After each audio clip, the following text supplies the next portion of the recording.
ഇത് നേരത്തെ തന്നെ ആണ്. പക്ഷേ മറ്റൊരു കാര്യം കൂടി, ഇനിയിപ്പോൾ 26 ദിവസം കാത്തിരുന്നാൽ മതിയല്ലോ എന്നുള്ളൊരു ആശ്വാസത്തിനാണുള്ളത്. ഒരു ഭരണമാറ്റത്തിന് 26 ദിവസം കാത്തിരുന്നാൽ മതി. അപ്പോൾ അതുകൊണ്ട് ജനാധിപത്യ വിശ്വാസികളൊക്കെ തന്നെ ഒരു സമാധാനത്തിനാണുള്ളത്. എല്ലാവരും ഇനി വിശ്രമിക്കാൻ സമയമില്ല. തെരഞ്ഞെടുപ്പ് പ്രക്രിയകളുമായിട്ട് വളരെ സജീവമായിട്ട് നമ്മൾ മുന്നോട്ട് പോവുക. പിന്നെ UDF സംബന്ധിച്ചിടത്തോളം ഞങ്ങൾ വളരെ സജ്ജമായിട്ടുണ്ട്. ഇപ്പോൾ ലോക്സഭാ തെരഞ്ഞെടുപ്പിൻ്റെ അന്ന് തൊട്ട് തന്നെ തുടങ്ങി. ത്രിതല പഞ്ചായത്ത് തെരഞ്ഞെടുപ്പ് കഴിഞ്ഞു. അന്ന് ഞങ്ങൾ പറഞ്ഞു ഫൈനലിന് വേണ്ടിയുള്ള കാത്തിരിപ്പാണെന്ന്. അപ്പോൾ ആ ഫൈനലാണിപ്പോൾ ഏപ്രിൽ 9 നടക്കാൻ പോകുന്നത്. അത് ഒരു വലിയ മാറ്റത്തിന് വഴിമരുന്നിടും. UDF സജ്ജമാണ്, മുസ്ലിം ലീഗും അതിലേറെ സജ്ജമാണ്. ഇപ്പോൾ സ്ഥാനാർത്ഥിയുടെ പ്രഖ്യാപനം വൈകാതെ തന്നെ ഉണ്ടാവും. ബാക്കി തെരഞ്ഞെടുപ്പിൻ്റെ എല്ലാ കാര്യങ്ങളിലും എല്ലാം ഞങ്ങൾ വളരെ സജീവമായിട്ട് നടത്തിയിട്ടുണ്ട്. CPI പ്രഖ്യാപിക്കും, CPM പ്രഖ്യാപിക്കും സ്ഥാനാർത്ഥികളായി. അല്ല, ഞങ്ങൾ പറഞ്ഞല്ലോ, തെരഞ്ഞെടുപ്പ് പ്രഖ്യാപനത്തിൻ്റെ തീയതിയെ സംബന്ധിച്ചുള്ള റിയാക്ഷൻ തങ്ങൾ പറഞ്ഞു കഴിഞ്ഞു. ഈ ദുർഭരണം അവസാനിക്കാൻ ഇനി 26 ദിവസം കാത്തിരുന്നാൽ മതി. അതാണ് ജനങ്ങളുടെ ഒരു സമാധാനം എന്ന് തങ്ങൾ പറയുകയുണ്ടായി. അതുകൊണ്ട് അത് ഷോർട്ടായത് എപ്പോഴും നല്ലതാണല്ലോ. ഒരു ഭരണമാറ്റത്തിന് 26 ദിവസം കാത്തിരുന്നാൽ മതി. റിസൾട്ട് അറിയാൻ ഒരു മാസം കാത്തിരുന്നാലും വിധി നിർണ്ണയിക്കാൻ ഈ ദിവസമേ വേണ്ടതുള്ളൂ.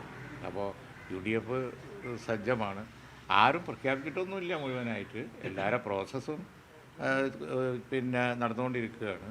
പക്ഷേ പിന്നെ ലീഗിനെ സംബന്ധിച്ചപ്പോൾ തങ്ങൾ പറഞ്ഞു ഞങ്ങൾ സജ്ജാണ്.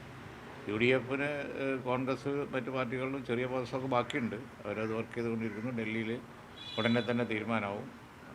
തീയതി ഇന്നറിഞ്ഞല്ലേ ഉള്ളൂ, ഇനി ഫാസ്റ്റാവും.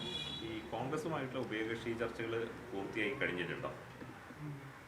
അല്ല, ലീഗിൻ്റെത് ഏറെക്കുറെ പൂർത്തിയായി. ഇന്നിപ്പോൾ നാളെ ഇനിയിപ്പോൾ നടന്ന ചർച്ച ഇന്ന് ഉച്ചക്കല്ലേ ഇപ്പോൾ ചർച്ച അവസാനിച്ചു. ഇപ്പോൾ വന്നേ ഉള്ളൂ. ഞങ്ങൾ അത് തങ്ങൾക്ക് റിപ്പോർട്ട് ചെയ്ത് ഞങ്ങളൊന്ന് വിലയിരുത്തി നാളെ പറയാം.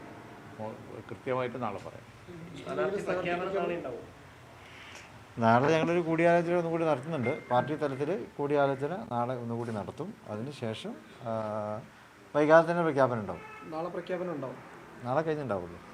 നാളെ സീറ്റുകളെ സംബന്ധിച്ച് UDF ചർച്ചകളൊക്കെ വിലയിരുത്തി തങ്ങൾ പിന്നെ നേതാക്കന്മാരൊക്കെ ആയിട്ടുള്ള കൂടിയാലോചനകളൊക്കെ കഴിഞ്ഞ് നാളെ എപ്പോഴാണെന്നുള്ളത് നാളെ നിങ്ങൾ അറിയിക്കാം.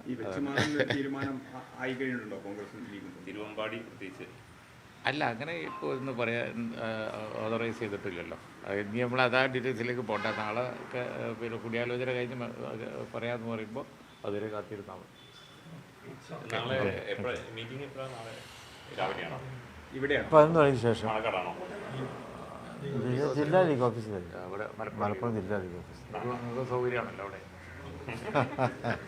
ഏതായാലും ആദ്യം നിങ്ങൾക്ക് പറയാം.